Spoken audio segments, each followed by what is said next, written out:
Chris Riley, President of the Decatur Park Board of Commissioners, and it's been a few meetings ago that we've elected to close the facility, Big Creek Riding Stables, and there's been some proposals that have come to us to take a look at maybe some different ways of that other people would like to do it, but we haven't seen one that we thought fit our needs as well as residents' needs, and have decided to leave it closed for now. I have been a member and had something to do with this place for several years, since the early 70s. My mom and dad used to run this place back in the 70s, and I've been affiliated with it all those years, on and off. Well, it's a devastating impact on the youth group, because obviously there's nowhere else within 80 miles that has an indoor and an outdoor arena that we can have our activities at.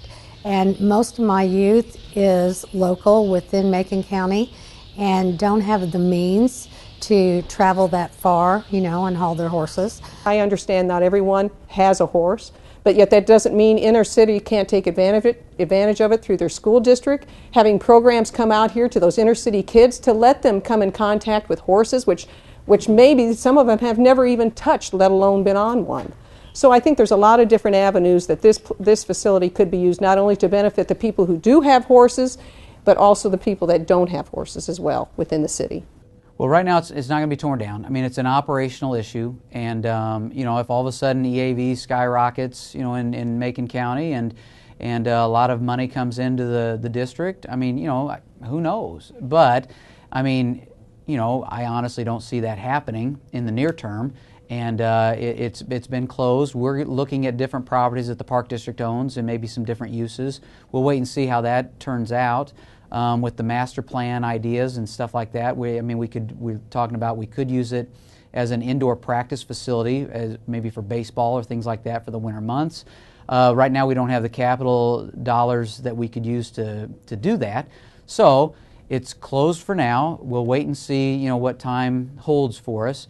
But again, I mean, the passion of the people I fully appreciate, but sometimes it gets tough when the passion and the finances don't come together. I'm more concerned about the fact that the facility itself is such an integral part of what I know about Decatur.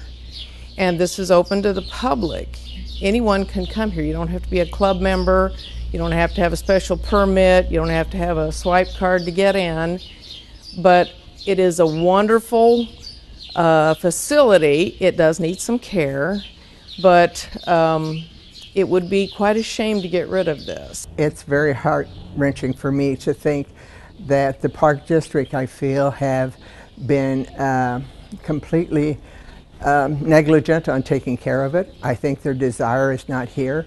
I always relate it to the fact that I don't think the Park District nor the Park Board know much about Big Creek.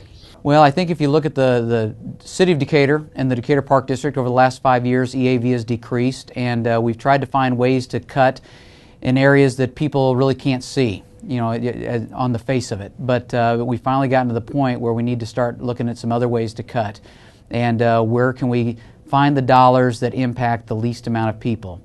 But when you're the person that's impacted, it means everything to you, and we understand that, and that's what makes us so difficult in our decisions as we look across all of our facilities and activities that we offer the Decatur. Well, our club, we've got very few options. We can go back out to the Decatur Fairgrounds, or the Macon County Fairgrounds, but out there we're dependent on the weather. To where here, if the weather was bad, we still do what we can do. It's just terrible waste of a facility that there isn't another one like anywhere near in the area. We're all out here trying to plead our case. We're horse lovers, and there's many more horse lovers out there, more than the park even recognizes.